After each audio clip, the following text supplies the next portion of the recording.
everyone, and welcome to Adoptions from the Heart TV. I'm your host, Amanda Aliberti. So one of the major topics that we talk about here at Adoptions from the Heart is transracial adoption and how to prepare as a prospective adoptive family for what it will look like to be placed transracially. So I'd like to welcome Justin and Julie to the conversation. Hey guys, how are you? Hi there. Hi there.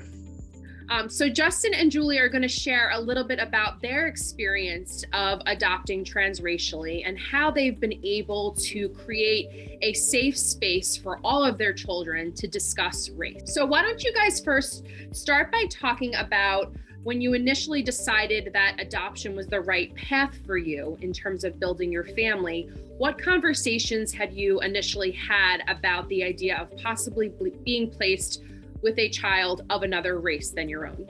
So we decided to grow our family through adoption after experiencing secondary infertility. So we have a biological daughter, and at the time she was about 3.5, maybe 4 years old when we decided to, continue to grow our family. And we connected with Adoptions from the Heart and really loved the idea of open adoption, and we loved the courses that were offered leading into the adoption process. And I guess we had never really thought or really talked about growing our family and having children that look different than us. So we feel like the coursework, I think, that was offered through Adoptions from the Heart really opened our eyes, not only to maybe some of the issues, because you sort of scratch the surface. I think you kind of have to experience it sort of on the fly, but through those courses and through conversations, I think at that point we really decided that we were comfortable and okay with, having children that looked different than us. We certainly maybe were a little bit naive at the time. We thought we were prepared and we knew we could do it, and we thought, we can do this, we can shelter and protect. But the reality of it is you kind of have to grow with your children and tackle, issues and questions as they come along too. And you can only shelter and protect your children, any child, so much. That's the reality that I think we learned. Yeah. Before we get into when you were actually placed with your boys, what would you say to folks who are in that process of taking those courses? Because it does sound like a lot of the education you received initially was helpful, but I liked that you said that was just kind of scratching the surface. Like, what would you say to folks who feel like, okay, I took these courses, I'm ready to go? Like, what more do they have to kind of get prepared for? I think the courses that we took with Adoptions from the Heart opened our eyes even more to things that are going on in the world as far as people that look different than us, kind of perspective taking. But we always knew that no matter what child we welcomed into our home, we would have to continue to grow and learn ourselves. And through experiences, through conversation, we're both readers, so we do a ton of reading, and just keeping an open mind, and keeping your eyes wide open too, because then you can better help your children. Sure. Being realistic, I guess. Sure. Well, and that's kind of what I was hoping you would address, because I think sometimes folks may feel like, okay, I've checked off the list of I've taken these courses, I'm good to go. And it's important to remember that you do acknowledge that you are going to have to grow more, right? And you are going to have to put in more work and make sure that you're staying in tune to some of these conversations and resources. And I love that you talk about that you were always aware that you would have to do more down the line once you were placed with your child or children. Right. And we've also learned too, with our own children, the boys are 13 now, our daughter is 18, that we've had to grow with them. And the conversations have changed. You sort of touch on different topics when they're young, and you acknowledge those topics and you give them the information that they're ready for developmentally in that moment. but the conversations certainly get deeper, and in some cases much more challenging. We've noticed over the last couple of years. Adolescence is interesting.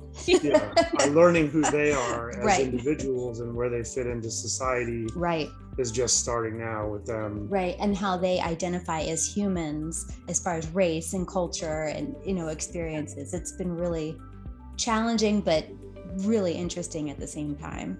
Sure. And I think that's what we're excited to hear from you guys, because we do have the opportunity to connect with a family whose children are a little bit older, right? They're in their early teenage years, and we want to get a little glimpse to what is life like at that point in your family. But before we do so, can you guys talk about initially when you were placed with your twin boys who do identify as Black? Mm-hmm. What was life like for you in terms of like your family unit and how you started incorporating race into your daily lives, as well as how outsiders kind of played into that, whether that was your family, your friends, or just people in your environment? Yeah, I think our family life, we obviously are white, and both sides of our family are white. Our extended families were very open, loving, accepting of having, family members that look different. They have brown skin. We tried to, in our home, as far as our little family unit, the 5 of us, just really increase pictures and books, like including, people of color in the literature that we're exposing our children to. We live in an area that is predominantly white, but there's a large Hispanic community. And then we have a historically Black college that is pretty much at our back door. So at the time, we felt like we were exposing the boys, in preschool and in their early school years to other children that were from, different backgrounds, but also some diversity at the same time, I guess. We tried our best, the sports that we signed them up for, that kind of thing too. We always tried to make sure that not everybody looked like us, which is a little bit hard to do at times, we found. I'm thinking about experiences in just out and about with the two of them when they were really little. Mm-hmm. Julie and I together, right. Two little beautiful Black boys and our little white girl. Never had any negative experiences from strangers. If I was ever with the two boys by myself, I never had any negative experiences. I think Julie could share, but she had some, just kind of comments, but nothing, right. Racial or anything right. negative. No, people, I think definitely people did a double take. We could sense that, going into a restaurant or into a church or whatever. I had a couple, sort of uncomfortable conversations is more along the lines of why, I think the one question was, why didn't you have more children of your own? That kind of thing, but nothing racially leaning, at all. And how did you address race with your daughter? What kinds of conversations did you have with her? I think it was kind of along the same thing, just at the time the timing of it was that the boys came home with us the weekend that Obama was inaugurated. So it was like perfect, so it kind of set the stage, and I felt like this is great. This is a great, starting point for us as a family. And again, she's a reader too. So we took it, seriously as far as, literature is the way that we kind of connect with culture and people that are different than us and backgrounds that are different than us, and sharing stories about influential Black people other than, Obama and his family. That was a really big deal. But I think that's how we handled it with her too. And just very open conversations, and again, the conversations have changed as she's gotten older too. But I feel like she's wise beyond her years because of having had this experience of having two brothers that are Black. Yeah, she's definitely a remarkable girl. I had the opportunity to meet with her, and I know she talked a lot about the fact that it was never like a secret. Like as soon as you brought them home, she embraced the fact that she had brown-skinned brothers, and race was talked about. It was never something that was hidden, and everybody felt very open to having those conversations. Yeah, I would agree with that. Yeah, it wasn't a Yeah, secret. I don't know how you hide it. I really can't. Like, I think that was just our thing too. Like, you can't really hide it. Yeah. It is what it is. What would you guys say to folks who kind of use the colorblind mentality of we don't see race, especially when you are talking about a multiracial family? What does that mean to you as a family who is raising Black children when you hear people say we don't see color? I have always been of the perspective that you visually see it, but you also need to acknowledge that they're treated differently by some people in our society. So to have that in the back of your mind when you're teaching them, certain things that they're going to maybe experience in their lives, you have to just kind of try to look at it through the lens of a Black person. And just one example, when we were planning their baptism, was their baptism party? Yeah, so they were like 9 months old at the time. Yeah, so our sister-in-law, my sister-in-law, Julie's sister, innocently had this idea to have a theme for their party of it was like little monkeys, like a jungle theme. Yeah, she's super like cute, right? Decorative with cakes and stuff, and she had the ideas to do monkey themed stuff.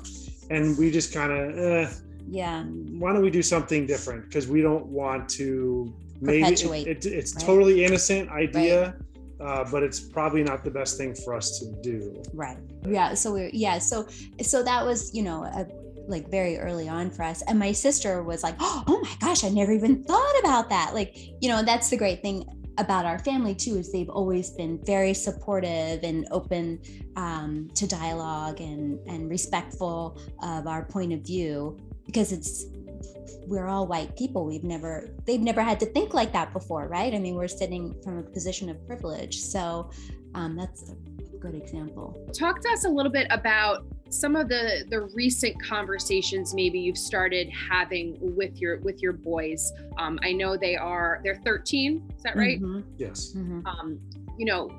We talk a lot about the talk, right, that folks have to have with their Black children of how to be prepared for the world and the society we live in, especially with what's going on in the news and all these things. What conversations have you started having or plan on continuing to have with your children about that?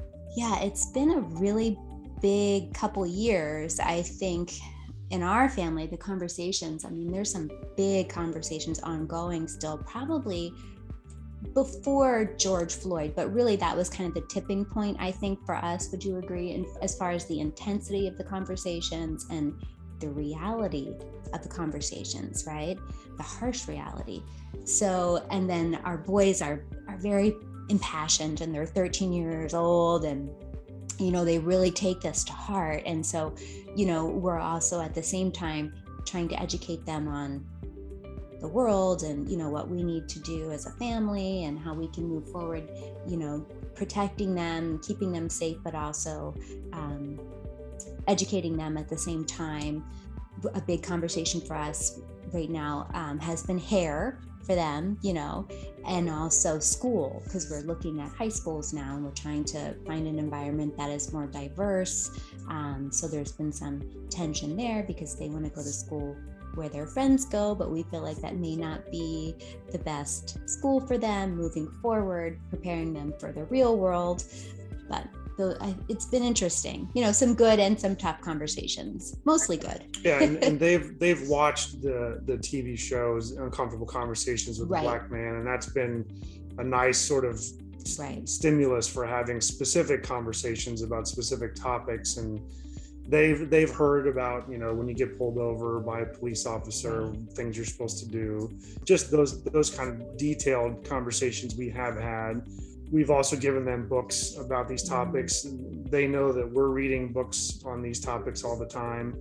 The Black Lives Matters, that sort of stuff. We've had a lot of conversations about that, but they know that they can come to us with questions and that we actually pointedly ask them difficult questions and so that they know that we're thinking about it, and we want what's best for them and what's best for us and what's best for all Black people in our society. So it's adolescence is challenging right now. They're figuring out who they are, and we're trying to get them more Black culture experiences. Like Julie said, where we live, it's predominantly white in Chester County, Pennsylvania, but we have neighbors in our neighborhood that are Black, so they interact with them. They have teammates on football and basketball that are Black. So we've had little pieces, but their best friends are all white kids, just by the nature of our school system.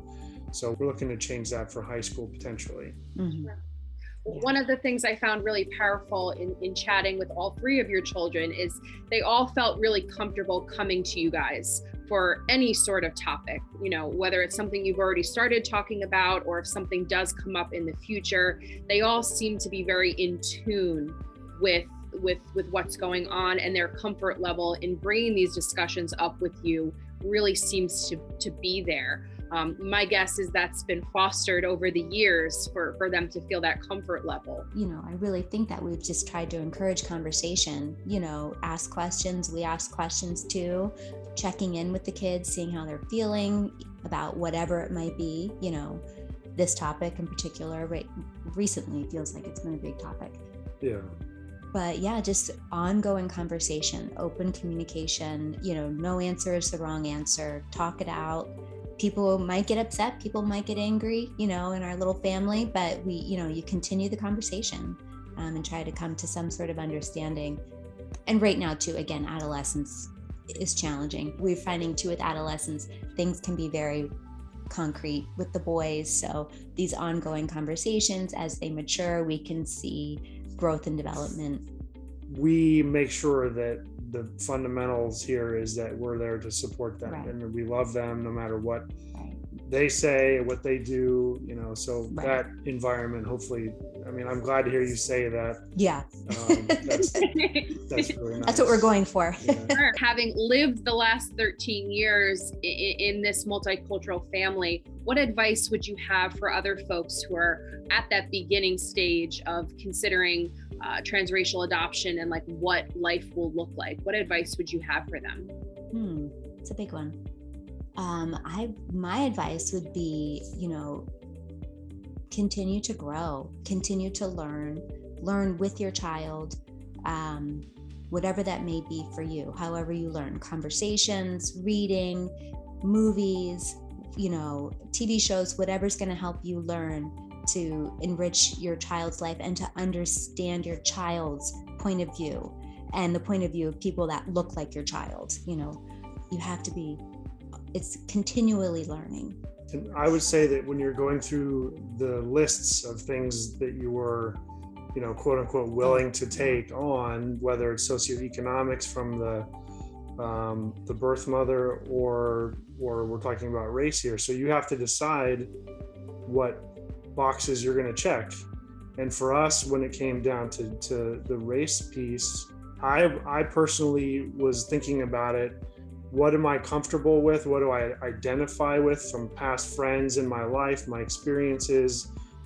Some of the cultures I really had no prior exposure to. And so we, made that list a little bit tighter. We weren't open to every single situation, racially or socioeconomically. That was just our profile. So, and Black culture, Black kids, Black people, we were comfortable with taking that on as part of our lives and part of our family. So, and I'm curious too, do your boys have a connection to their biological family? Do they have any sort of openness? We do. We meet with their birth family usually once a year. It's been a little weird because of the pandemic, but there's ongoing communication through email and letters, and their birth family is wonderful as far as, keeping in touch for birthdays and holidays, even Valentine's Day. They're just really, really great. The boys have 2 birth brothers, actually, which has been great too for them to have, a relationship with. I feel like at this point, they're, kind of like distant relatives that we see occasionally, but we have like a warmth and a friendliness about, and the boys feel that way as well. Their birth parents are together. They're a mixed race couple, which has been great for us and for the boys too, as far as modeling, and also culturally, their birth father is from another country. So it's been kind of cool for them to learn about that when we do get together with them. So that's what I was going to ask is, do you find that having, because not every family has the opportunity to have openness, if the biological family chooses not to have that piece. And it sounds like for you guys, you do have that. And I thought maybe that would be a great positive racial mirror for your kids to have that in their life, and visually be able to connect with other folks that look like them and they feel connected to their culture and their heritage. Yep, for sure. That's exactly right. That's how we feel. We feel very fortunate.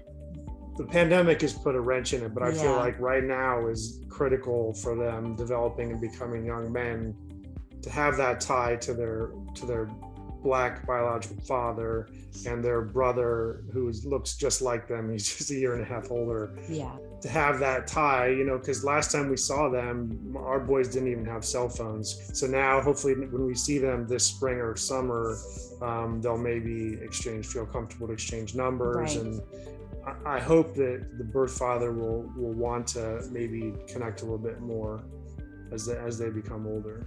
Mm-hmm. And then my final question to you is, being a multicultural family, is there anything you want our audience to know about you, your family, your experience, anything you feel like is not, like people aren't as aware of, or something that you just want to share? I wanted to kind of give you that platform to voice your experience.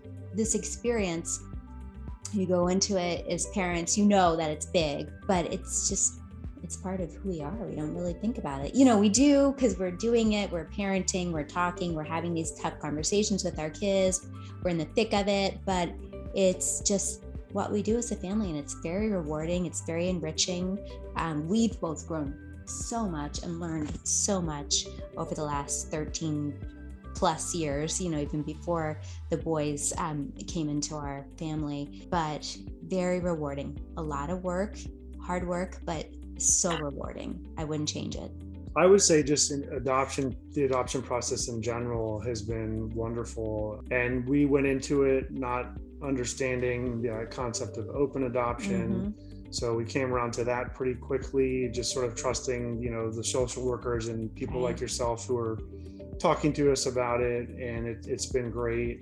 There was anxiety in the beginning when we first brought them home about can they take them back, and like all those normal questions that you guys counseled people on. But it's been great. It's just, it's our family. It's just who we are now. It's all we know. Well, and I think in general, like you said, parenting is challenging. Nobody has the exact right way of handling it.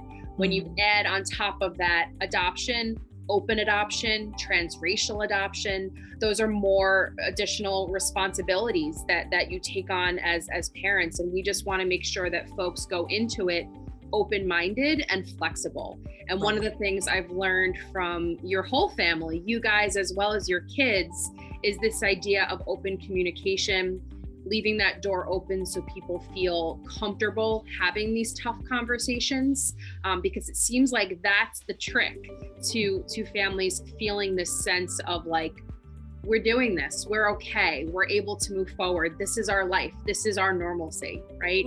And I appreciate that about families, because that seems to really help. And people, whether it's the child, the birth parent, the adoptive parent, everybody feels this comfortability having these tough conversations, and that seems to really work. So we are very appreciative of you guys and your kids for sharing your story, your journey with adoption, with transracial adoption, and we're hopeful that experience can help other folks who are embarking on that same path. So thank you both. It was very nice to meet you. You too. And thank you. Thank you to our audience, and continue to watch our Adoptions from the Heart TV.